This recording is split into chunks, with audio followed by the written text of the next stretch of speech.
दोस्तों नमस्कार। भारत और अमेरिका दुनिया के दो सबसे बड़े लोकतंत्र। एक तरफ पश्चिम बंगाल, दूसरी तरफ टेक्सास और कैलिफोर्निया।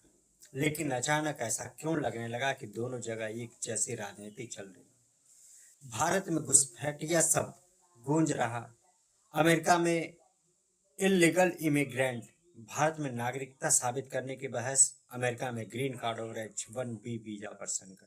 और सबसे बड़ा सवाल, क्या दुनिया में अब प्रवासियों के खिलाफ माहौल बदल रहा है? क्या अमेरिका का वो सपना जिसे लाखों भारतीय अमेरिकन ड्रीम कहते थे धीरे धीरे खत्म हो रहा है? और क्या भारत की उसी रास्ते पर आगे बढ़ने की ओर अग्रसर है, जहां पहचान, कागज और नागरिकता राजनीति का सबसे बड़ा हथियार बन जाते हैं? आज की यह कहानी सिर्फ अमेरिका की नहीं, सिर्फ बंगाल की नहीं, यह कहानी है डर की, पहचान की और बदलती दुनिया। अगर आप पश्चिम बंगाल की खबरें देख रहे हैं और साथ ही अमेरिका की खबरें भी फॉलो कर रहे हैं तो आपको एक अजीब समानता दिखाई देगी। बंगाल में कहा जा रहा है घुसपैठियों को बाहर निकालो, अमेरिका में कहा जा रहा है illegal immigrants must go back. Bharat में फॉरेन डिटेंशन सेंटर की बातें हो रही हैं, अमेरिका में बड़े पैमाने पर डिपोर्टेशन अभियान चल रहा है। और इन दोनों अभियानों के बीच एक चीज कॉमन है, डर। भारत में मुसलमानों के बीच डर, अमेरिका में भारतीयों के बीच डर। भारत में मुसलमानों को लगता है कभी भी उनसे कागज मांग लिया जाएगा, अमेरिका में भारतीयों को लगने लगा कभी भी उनका वीजा खतरे में पड़ सकता। अमेरिका, जिसे दुनिया अवसरों की धरती कहती है, जहां भारतीय डॉक्टर बने, इंजीनियर बने, CEO बने, अरबपति बने, लेकिन अब वही भारतीयों के खिलाफ ऑनलाइन नफरत का अभियान बढ़ता दिखाई दे रहा है।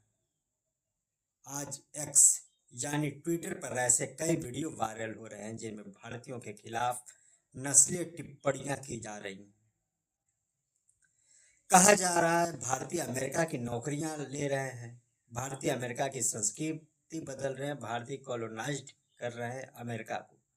सैन फ्रांसिस्को क्रॉनिकल में छपा एक बड़ा लेख इस बदलती मानसिकता की ओर इशारा करता है। लेख में कैलिफोर्निया के बे एरिया की चर्चा है। फ्रेमोंट जैसे इलाके को अब लोग इंडियन बे कहने लगे। 1980 में यहाँ भारतीय मूल की आबादी लगभग 18,000 थी। 2024 तक लगभग यह संख्या 4 लाख पार चली गई। सिर्फ बढ़ी ही नहीं, 104% की रफ्तार से बढ़ी। और यही बात अब अमेरिका के कुछ वर्गों को परेशान कर रही है। सिलिकॉन वैली की सफलता में भारतीयों का योगदान बहुत बड़ा रहा। गूगल, माइक्रोसॉफ्ट, एडोब, IBM, हर बड़ी टेक कंपनियों में भारतीय चेहरे दिखाई देते हैं। भारतीय मूल के लोग अमेरिका की आबादी का सिर्फ 1.5% है, लेकिन इनकम टैक्स में उनका योगदान 5 से 6% तक बताया जाता है। Doctor, engineer, tech expert, startup founder, भारतीय समुदाय अमेरिका की अर्थव्यवस्था का अहम हिस्सा बन चुका है। लेकिन इतिहास बताता है जब भी कोई समुदाय तेजी से आगे बढ़ता है तो उसके खिलाफ प्रतिक्रिया भी पैदा होती है। अब वही प्रतिक्रिया भारतीयों के खिलाफ दिखाई देने लगी।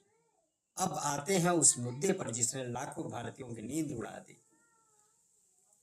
H-1B वीजा, ग्रीन कार्ड और इमिग्रेशन रूल्स। अचानक खबर आई, अब जो लोग अमेरिका में अस्थायी वीजा पर रह रहे हैं उन्हें ग्रीन कार्ड के लिए अपने देश लौटकर आवेदन करना पड़ सकता है। यानी जो भारतीय सालों से अमेरिका में नौकरी कर रहे हैं, टैक्स दे रहे हैं, घर खरीद चुके हैं, बच्चों की पढ़ाई वहीं चल रही है, उन्हें भारत लौटना पड़ सकता है। इस एक खबर ने पूरे भारतीय समुदाय में घबराहट फैला दी, क्योंकि लाखों भारतीय एम्प्लॉयमेंट बेस्ड इमिग्रेशन क्यू में पहले से इंतजार कर। कई लोग 10 से 15 साल से लाइन में अब अगर उन्हें भारत लौट कर इंटरव्यू देना पड़े तो नौकरी, परिवार, बच्चों की पढ़ाई सब खतरे में पड़ सकता है।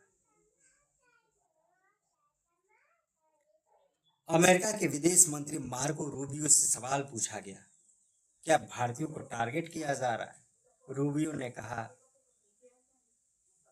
यह बदलाव सिर्फ भारत के खिलाफ नहीं है, यह पूरी दुनिया के लिए। उन्होंने कहा, अमेरिका इमिग्रेशन क्राइसिस से गुजर रहा है। पिछले कुछ वर्षों में करोड़ों लोग अवैध रूप से अमेरिका आए और अब अमेरिका अपनी सीमाएं सख्त करना चाहता है। यहाँ सवाल सिर्फ कानून का नहीं है, सवाल है उस माहौल का जो इन नीतियों के साथ बनता है, क्योंकि जब राजनीति घुसपैठ पर चलती है तो सिर्फ अवैध लोग नहीं, पूरे समुदाय असुरक्षित महसूस करने लगते हैं। यही सबसे बड़ा संकट शुरू होता है जब इलीगल इमिग्रेंट के खिलाफ राजनीति होती है तो धीरे धीरे लीगल इमिग्रेंट भी शक के घेरे में आने लगते हैं। भारत में भी यही हो रहा है, घुसपैठियों के खिलाफ अभियान शुरू होता है लेकिन असर पूरे मुस्लिम समुदाय पर पड़ता है। अमेरिका में अवैध प्रवासियों के खिलाफ अभियान शुरू होता है लेकिन असर H1B वीजा होल्डर्स तक पहुंच जाता है, यानी लीगल और इलीगल के बीच की रेखा धुंधली होने लगती है। अब सिर्फ नौकरी या वीजा की बात नहीं हो रही, अमेरिका में कुछ लोग भारतीय संस्कृति पर भी सवाल उठाने लगे। मंदिर, मूर्ति पूजा, जातिवाद, भारतीय सामाजिक व्यवहार। टेक्सास के कुछ पॉडकास्ट्स में यह चर्चा होने लगी कि भारतीय अपनी सामाजिक समस्याएं अमेरिका लेकर आ गए। कुछ अमेरिकी नेताओं ने कहा H1B सिस्टम खत्म होना चाहिए। क्यों? क्योंकि उनके मुताबिक विदेशी लोग अमेरिकी नौकरियां ले रहे हैं। यही वह तर्क है जो दुनिया के कई देशों में अलग अलग समुदायों के खिलाफ इस्तेमाल होता रहा। यहाँ कहानी सबसे दिलचस्प हो जाती है। भारत का मध्यम वर्ग जो भारत में घुसपैठियों के खिलाफ सख्त कार्रवाई चाहता है, उसी मध्यम वर्ग का सपना होता है अमेरिका जाकर बसना। लेकिन अब अमेरिका में उन्हीं भारतीयों को आउटसाइडर कहा जाने लगा।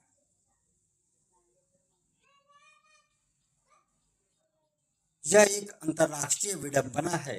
भारत में घुसपैठ की राजनीति, अमेरिका में इमिग्रेशन पॉलिटिक्स। भारत में मुसलमान असुरक्षित महसूस कर रहे हैं, अमेरिका में भारतीय।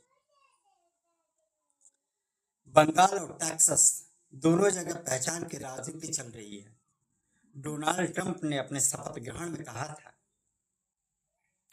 हम अवैध प्रवासियों के खिलाफ सख्त कार्रवाई करेंगे। दीवार बनेगी, सीमाएं बंद होंगी, डिपोटेशन बढ़ेगा। उस वक्त भारत के विदेश मंत्री एस जयशंकर भी वहां मौजूद थे। लेकिन ट्रंप युग में भारतीयों ने क्या देखा? हथकड़ियों में डिपोटेशन, इमिग्रेशन रेड्स, वीजा सुरक्षा, ऑनलाइन नस्लवाद और अब ग्रीन कार्ड नियमों की अनिश्चितता। अमेरिका हमेशा से दुनिया का सपना रहा, एक ऐसा देश जहां कोई भी मेहनत करके आगे बढ़ सकता है, जहां कानून व्यवस्था इतनी मजबूत है कि आपकी संपत्ति सुरक्षित रहती है, जहां अवसर जाति, धर्म और परिवार से बड़े माने जाते हैं। इसलिए दुनिया भर के लोग अमेरिका जाना चाहते हैं।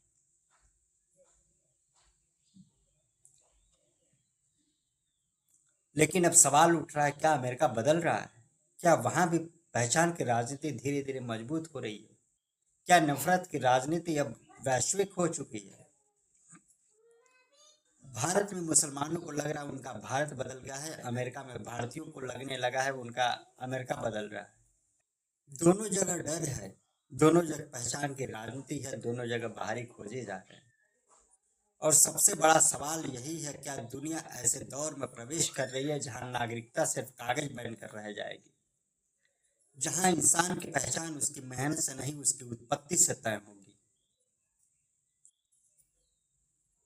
बंगाल हो या टेक्सास, दोनों को इस सवाल का सामना करना होगा, क्योंकि जब राजनीति डर पर चलती है तो अंत में कोई भी पूरी तरह सुरक्षित नहीं बचता और शायद यही इस पूरी कहानी का सबसे बड़ा सच है। मिलते हैं एक नए वीडियो में एक बड़े खुलासे के साथ। तब तक के लिए धन्यवाद। नमस्कार। जय हिंद।